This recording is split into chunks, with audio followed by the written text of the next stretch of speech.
¿Qué tal? Muy buenas noches, bienvenidos a Debate 22. Dos posturas encontradas, muy marcadas en la opinión pública, dejan ver por un lado el beneplácito de que el presidente de Bolivia, Evo Morales, haya sido recibido en nuestro país bajo la condición de asilado político, luego de haber sido obligado a renunciar por los militares de su país y amenazado con violencia de ser detenido ilegalmente.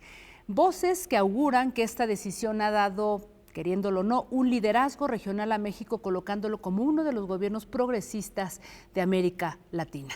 Pero en el extremo hay quienes cuestionan que el haber otorgado el asilo por razones humanitarias a Evo Morales representa una forma de intervención en la política interna de Bolivia. Así es que frente a estas voces encontradas y ante una situación política y social tan compleja, pues ¿dónde nos colocamos? México podría, como lo han sugerido algunas voces, tomar esta posición de liderazgo en América Latina, y para ello, bueno, pues hoy me acompañan dos personas muy interesantes, muy informadas sobre el tema. Pablo Yenkalevich, muchísimas gracias, doctor en estudios latinoamericanos por la UNAM, investigador en el Colmex y autor pues de innumerables, más de una docena de libros sobre exilio y migración. Tú mismo, ¿no? Eres hijo del exilio. Muchísimas gracias y bienvenido. Mariana Peguero, muchísimas gracias, abogada. Gracias. Tú formas parte de del área, ¿no? Coordinas el área de refugiados de la Comisión de Derechos Humanos. Ayúdame a decirlo porque es muy largo el título. Comisión Mexicana de Defensa y Promoción de los Derechos Humanos. Bienvenida, muchísimas gracias. Muchas gracias. Pues entremos al tema, si les parece, esto que ha sido una gran polémica, lo decía yo inicialmente. ¿Fue correcta la decisión del gobierno mexicano de dar un asilo por razones humanitarias al todavía presidente de Bolivia, Evo Morales? Pablo. Mira, yo creo de que buena parte del debate que está sucediendo y que seguirá sucediendo está absolutamente contaminado de la propia discusión política mexicana, de la propia situación de México y del gobierno mexicano. Pero al margen de esto, creo que hay una enorme confusión en torno a asilo, refugio, y hoy leíamos en el periódico que en realidad lo que el gobierno le ofreció es por el momento, una visa humanitaria, que es otra cosa. Entonces, me gustaría primero que se entendiera qué es una cosa y qué es otra. Es decir, el asilo político es una institución, una figura del derecho humanitario que México adopta muy tempranamente y defiende muy tempranamente a lo largo de todo el siglo XX. El asilo político como tal, como figura, es del año de 1928. ¿Sí? Y México acogió bajo esa figura a gran cantidad de perseguidos políticos, porque el asilo político protege a perseguidos por causas políticas, exclusivamente. O sea, Evo Morales podría ser un asilado político. Y ahora hay dos maneras de conseguir la protección del asilo. Una manera es la vía diplomática, entrando a una embajada mexicana en el exterior, y el gobierno mexicano extiende esta protección y el gobierno del país de residencia tiene que otorgar un salvoconducto y se sale, si es que te dan el salvoconducto, a México. Ahora, ese no fue el caso. Por el otro lado, hay otra manera de adquirir el asilo, que es llegar al país como sea, a México, y pedir en territorio mexicano asilo territorial. Sin duda ese es un caso muy particular. Pero ha habido mucho más particulares que este. ¿Pero por qué crees que recula el gobierno y dice es una visa humanitaria? Espérate. Es que a partir del año 2000, México adopta una nueva figura, además del asilo. Esta nueva figura se llama refugio y que tiene que ver con una Convención Internacional de Naciones Unidas en torno a protección de perseguidos, no exclusivamente por razones políticas. Puede ser política, puede ser de género, puede ser perseguidos por razones étnicas, por razones religiosas, por razones de violencia generalizada, etcétera, etcétera, etcétera. Esto se llama refugio. En el caso mexicano hay una ley desde el año 2011 que se llama Ley de Refugio, Asilo y Protección Complementaria. Y en la protección complementaria está la figura de la visa humanitaria. Entonces son cosas distintas. Que ahí quisiera yo con Mariana justamente ir a este punto porque hay una gran confusión, ¿no?, entre estas tres categorías: el asilo, el refugio, la protección complementaria.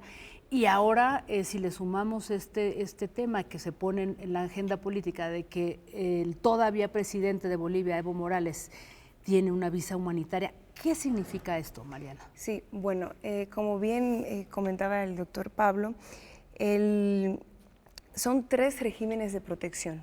Entonces, número 1 está el reconocimiento de la condición de refugiado, que es en el marco de esta convención de 1951, que es una persona que está siendo perseguida por su nacionalidad, por su religión, por pertenecer a un grupo político determinado. Y esta determinación de la condición de refugiado es resuelta por la Comisión Mexicana de Ayuda a Refugiados, Comar. Por su parte, el asilo político, como ya bien se caracterizó, es resuelta por la Secretaría de Relaciones Exteriores. Y en la historia uno puede darse cuenta, y en los estados cuando acuden a las esferas regionales e internacionales, es analizado el asilo político como una prerrogativa del Estado, es decir, es una discreción del Estado que decide si otorgarle o no el asilo político a una persona. Y por otro lado, la protección complementaria es otro tipo de protección internacional que no está hecho para personas que tienen un perfil meramente político, como el asilo político, o personas que pueden reunir los requisitos, que son bastantes para ser reconocidos como refugiados, sino más bien personas que no tienen tal vez un temor fundado de persecución, pero que de regresar a su país de origen, su vida, su integridad o su libertad, correría peligro y podría ser víctima de tortura.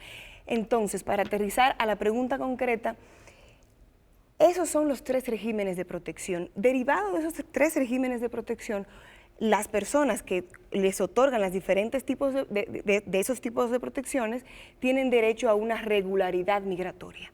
Y entonces, por ejemplo, las personas que solicitan para ser reconocidos con la condición de refugiado, mientras se tramita su procedimiento, tienen derecho a una visa por razones humanitarias.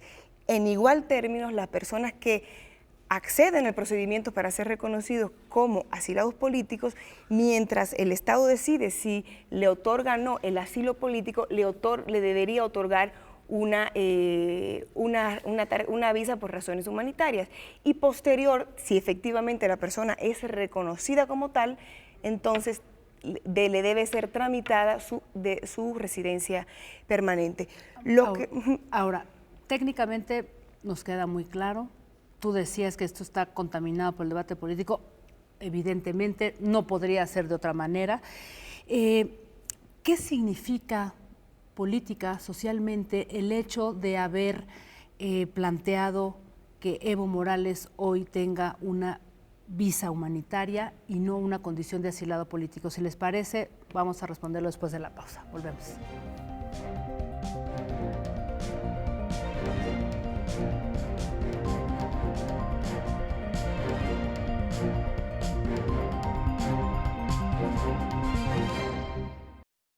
Volvemos a Debate 22, muchas gracias por estar con nosotros. Antes de irnos a esta breve pausa, ponía yo sobre la mesa si el cambio de asilo político a visa humanitaria a Evo Morales cambia las circunstancias políticas o su condición en este país, Pablo.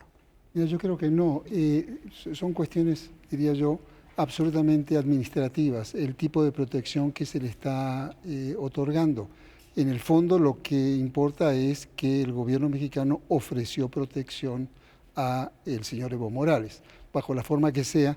En un primer momento llamaron que era asilo y nos enteramos que no es asilo, que es visa humanitaria, eso no importa. Lo importante es la decisión política de otorgar protección a una persona sobre la que se valora que su vida o su libertad está corriendo peligro. Y esto no es ninguna novedad, porque parece que esto fuera una enorme novedad en México, cuando en realidad la novedad es que se haya vuelto a comportar México de una manera en que tradicionalmente se comportó.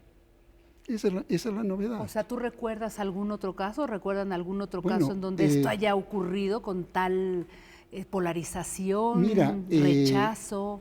México está otorgando de manera recurrente asilo político bajo la figura de asilo, digamos desde el año 28, a infinidad de gente. Digo, yo te puedo decir en mis trabajos, hemos computado aproximadamente 3.500 personas asiladas diplomáticas. ¿Sí? Son muchísimas. 3.500. Sí, ahora, algunos de ellos más o menos importantes. Todas las vidas son importantes, pero algunos fueron jefes de Estado. Sí, el caso de Evo es uno, el caso de lo que se hizo con la familia del presidente Salvador Allende, donde se hizo una cosa bastante parecida. ¿Y generó esta misma polarización? Exactamente igual. O sea, no debería de sorprendernos pues esta igual. postura. Bueno, un caso todavía, bueno, no sé si esto es como un campeonato de dramatismo, pero el expresidente argentino Héctor J. Cámpora estuvo 3 años y medio encerrado en la embajada mexicana en Buenos Aires porque la dictadura militar le negaba el salvoconducto. Y solo le dio el salvoconducto cuando tuvo la absoluta certeza de que se moría de cáncer. Ahí me das pie para hablar y plantear algo que es muy interesante, que ha estado justamente en el debate actual, que pareciera una falsa discusión, pero creo que no. Cuando se decía que hay una doble moral, un doble discurso por parte de este gobierno de otorgar o de dar la bienvenida, de recibir a un personaje como Evo Morales de una manera tan cordial, etcétera, mientras que por el otro teníamos a miles de centroamericanos o de inmigrantes de cualquier nacionalidad que no eran recibidos de la misma manera, incluso se les echaba la Guardia Nacional. ¿Esto es así?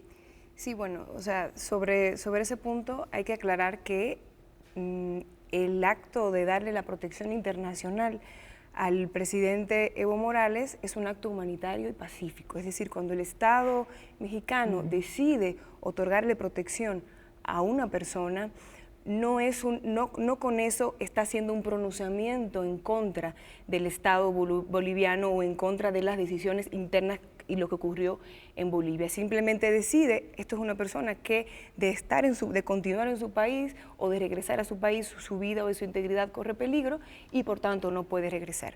Habiendo dicho esto, sí llama la atención que el tratamiento que le ha dado el Estado mexicano a este caso en concreto ha sido muy distinto al trato que reciben la mayoría de las personas que están en necesidad de protección internacional, los hondureños, salvadoreños, guatemaltecos, cubanos, venezolanos, que tienen que agotar el procedimiento de reconocimiento de la condición de refugiado, que la ley dice que son 45 días, pero que está completamente atiborrado el sistema y tarda 1 año y medio, y que en su gran mayoría pues no obtienen la protección internacional que solicitan. ¿Por qué hay este trato diferenciado, Pablo? Mira, es que pero para empezar yo creo que son condiciones absolutamente distintas. Es decir, no es lo mismo un migrante, en términos de valor de esas vidas son lo mismo, pero no es lo mismo un migrante que llega a través de una caravana y que solicita protección a una situación de alta complejidad política como el derrocamiento de un jefe de Estado. Pero antes de contestarte yo te diría otra cosa. Decía mi compañera de panel, que se trata de un acto en esencia de protección de vidas y de libertad de personas. México en este momento, con muchísimas dificultades y con muchísimas críticas, se puede discutir mucho esto, está otorgando refugio a mucha gente, la categoría de refugiado. Podría estar otorgando mucho más, pero está otorgando. Bien, la segunda nacionalidad a la cual el gobierno mexicano en este momento le está otorgando la protección del refugio, la segunda nacionalidad son los venezolanos. No precisamente estos venezolanos se podría pensar que son simpatizantes del presidente Maduro. ¿Sí? Es decir, México está otorgando protección humanitaria a opositores del presidente Maduro y lo está otorgando de manera, yo diría, sustancial, porque en primer lugar la nacionalidad que más refugio está siendo otorgada son los hondureños. O sea, estarías diciendo que de alguna manera México no está apoyando, como se ha dicho, a regímenes cuasi dictatoriales o dictatoriales. Exactamente. O sea, que está abriendo las puertas a personas que pero están me parece que, huyendo por eso digo, hay un sesgo muy grande en la lectura de este asilo y no se mira el conjunto del panorama. Porque ¿cómo explicamos entonces que México, este mismo gobierno, esté dando refugio a venezolanos? Venezolanos, hondureños también. ¿Tienen ustedes el dato de cuántos refugiados o asilados más o menos está dando México? Ha ido creciendo exponencialmente la cantidad de solicitantes de protección internacional. Podemos decir que en el año 2013 eran 1.200 solicitantes y ahora estamos hablando de un número de 62.000 personas que están solicitando protección internacional, y esto evidentemente es un efecto cascada de las políticas acordadas entre Estados Unidos y México, ¿no? Entonces, definitivamente el reto que tiene el Estado mexicano es mayúsculo respecto de estas personas que están llegando a México, no solamente ya para transitar, ¿no? México y llegar hacia los Estados Unidos, sino porque ven el territorio mexicano como un país de destino, es decir, que si quieren llegar a México y obtener la protección internacional aquí en México. Eso me da pie para hacer una pregunta que espero respondamos después de esta breve pausa. De acuerdo a lo que tú dices, Pablo, que es muy importante y se pierde de vista en medio de toda la inmediatez, señalas, o sea, México ha estado dando una cantidad de refugio, de asilo político a miles de personas que incluso vienen huyendo de regímenes dictatoriales, regímenes que de alguna manera están violando los derechos humanos. Esto pone a México, como lo planteaba en un principio, en un liderazgo importante en América Latina. Vamos a hacer una pausa y volvemos.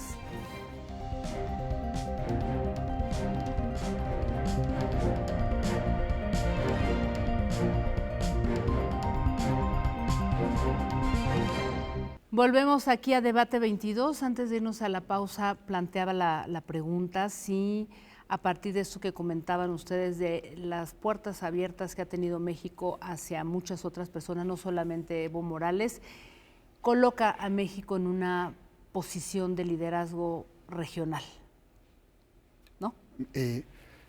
Bueno, yo creo que el acto de ofrecer asilo a una persona sobre la cual se teme por su vida o por su libertad no necesariamente coloca a México en un liderazgo regional. Eso, asumir un liderazgo regional significa algo más que dar protección humanitaria, significa políticas, significa reuniones, significa proyectos, etc. Yo eso en principio, pero eso es una opinión muy, muy personal, eso yo no lo he visto. Sí he visto claramente desde el inicio de este gobierno la firme voluntad de aplicar a pie juntillas los mandatos constitucionales en términos de lo que es la política exterior. Entonces hay un mandato que obliga al jefe de Estado a mantener una política de no intervención, de respeto a la autodeterminación, de llamado a la negociación, etcétera, etcétera, etcétera. Esa fue la primera posición que se tomó frente al caso de Venezuela, con el supuesto presidente Guaidó. Pero podría México no, digamos, tomar esa postura abierta, ¿no? Bueno, es que México había dejado de tomar esa postura. Claro, tenía más de una década de no Mucho tener más, una mucho postura más de una frente a América década. Latina. ¿Sí? Es Más. decir, el hecho de que el gobierno del presidente Peña Nieto, por dar solo un ejemplo, Incluso desde Vicente haya Fox. integrado el Grupo Lima, ¿sí? Pidiendo la destitución del presidente Maduro, es violatorio de lo que la propia Constitución mexicana está diciendo. ¿Cómo ¿Sí? lo ven en el caso de la comisión ustedes? Es decir, ¿ven un papel mucho más activo? ¿Ven qué es lo que está ocurriendo? Evidentemente hay una coyuntura geopolítica totalmente distinta, ¿no? Como tú bien lo mencionabas, todas las políticas que se han estado implementando por parte del gobierno de Donald Trump, pero ¿cómo están viendo el papel, digamos, de México actualmente? ¿Hay algún cambio? ¿Qué es lo que ustedes leen por ahí? Al igual que comentaba el doctor, o sea, el acto de otorgar protección internacional es un acto, como comentaba, humanitario y pacífico. Cuando un Estado decide otorgarle protección internacional a una persona, ya sea a una persona política o al hondureño que viene huyendo de las maras, no, o al venezolano que viene huyendo de Maduro, no está tomando en términos estrictos una postura política frente a ese otro Estado, aunque en los hechos así sea. Pero estrictamente eso es una decisión humanitaria, que el Estado decide, evalúa un conjunto de elementos y dice, sí, efectivamente, si esta persona continúa viviendo o si esta persona regresa a su país de origen, su vida o su integridad corre peligro. Pero no es un acto, no busca tomar posición, tener una postura política frente a ese Estado, frente al Estado del nacional que está solicitando protección internacional. ¿Qué podríamos ver digamos que en los próximos días? ¿Qué esperarías, digamos, de este momento histórico importante, Pablo, y con todo lo que tú has pues, estudiado? ¿Cuál sería esta salida en relación a Evo Morales? Bueno, es que no sabemos qué va a suceder en Bolivia. Es decir, evidentemente es una decisión otorgar asilo político a un presidente depuesto por un pronunciamiento militar, pues esto tiene consecuencias políticas muy fuertes. Para empezar, porque el presidente Evo Morales o el expresidente Evo Morales, si es que alguien constitucionalmente le acepta la renuncia, se convierte en un actor político, y ese actor político en el extranjero, en este caso, tiene una plataforma que es México. Si él decide seguir viviendo en México, puede irse a vivir a otro lado. Es decir, eso es una consecuencia política muy fuerte en la decisión del otorgamiento del asilo. Pero México tiene una larga experiencia en esto. Es decir, a México llega, entre otros, bajo la condición de asilado, Trotsky. Exactamente. Tú te podrás imaginar lo que se leía en la prensa cuando llega Trotsky a México. Huyendo de todo régimen. Y al gobierno de Lázaro Cárdenas se le podría decir cualquier cosa menos trotskista, ¿verdad? Bien, y la vida de Trotsky terminó en este país. O sea, no tendríamos que, digamos, no tendría por qué espantarnos ni estar, digamos, que en medio de esta preocupación porque haya tal división, tal polarización. Por eso digo que el caso del otorgamiento de este asilo se cruza, no puede ser de otra manera, con una polarización muy fuerte en la propia sociedad mexicana frente a lo que está sucediendo en términos políticos en México. No puede no cruzarse. Pero vale la pena a veces mirar la historia. ¿Sí? Y México tiene una larguísima tradición en este sentido y de muchísimos conflictos generados por el otorgamiento de asilos. Y curiosamente hoy, ¿sí?, todo el mundo se siente muy reconocido y muy orgulloso de esa tradición de asilo. ¿Sí? Pero esa tradición de asilo estuvo llena de dificultades, llena de dificultades.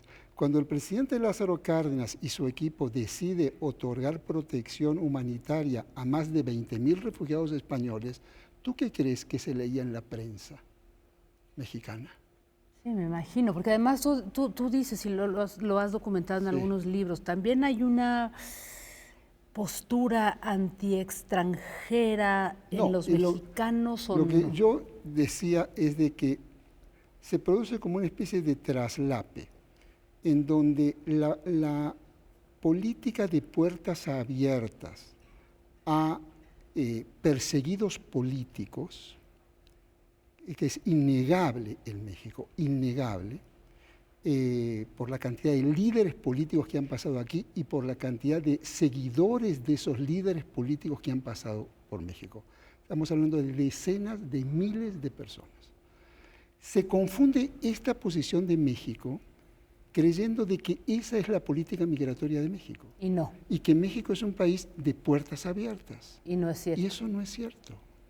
Vaya, pues es un tema que me imagino que además ustedes ven mucho desde la propia Comisión de Protección a los Derechos Humanos, ¿no? Sí, claro. El problema es que, o sea, día tras día la sociedad civil vemos que inicialmente este gobierno señaló que iba a tener una política de puertas abiertas, que iba a garantizar el acceso a las personas al territorio mexicano, que les iba a garantizar la posibilidad de solicitar protección internacional, pero los que representamos casos de población solicitante de reconocimiento de la condición de refugiado, documentamos que hay una política número 1 de militarización de la migración, ¿no? con todo el tema de la Guardia Nacional, que las personas son sistemáticamente detenidas, número 2, y número 3, que es muy difícil para que estas personas puedan acceder a el procedimiento de reconocimiento de la condición de refugiado. Es decir, una vez una persona se encuentra en detención o una vez cuando las personas se encuentran en detención, se les dificulta mucho atravesar los obstáculos que el mismo Instituto Nacional de Migración les pone para que puedan acceder al procedimiento de reconocimiento de la condición de refugiado, y ahí es que distinguimos ¿no? entre la diferencia en el tratamiento dado a dos figuras que al final de cuentas lo que buscan es lo mismo, otorgarle protección internacional a personas que están en situación de riesgo. Bueno, pues me voy a quedar con estas reflexiones y me voy no sin antes agradecer al doctor Pablo Yankelevich, nos ha compartido algunas reflexiones que estarán pues vertidas en su presentación del libro Los Otros, próximamente en el Colegio de México. ¿Es el 29, doctor? El 27 de noviembre a las 6 de la tarde. A las 6 de la tarde en el Colegio de México. Y bueno, pues un gran tema, y yo creo que aquí nos han puesto algo que es muy importante, no confundir todo lo que tiene que ver con esta situación de asilo, ¿no? de refugio con las políticas migratorias para evitar ahí pues entrecruzamientos que no nos llevan a ningún lado. Muchísimas gracias por sus reflexiones, por estar con nosotros, y a ustedes también muchas gracias. Nos vemos el próximo jueves en punto de las 9 de la noche aquí en Debate 22.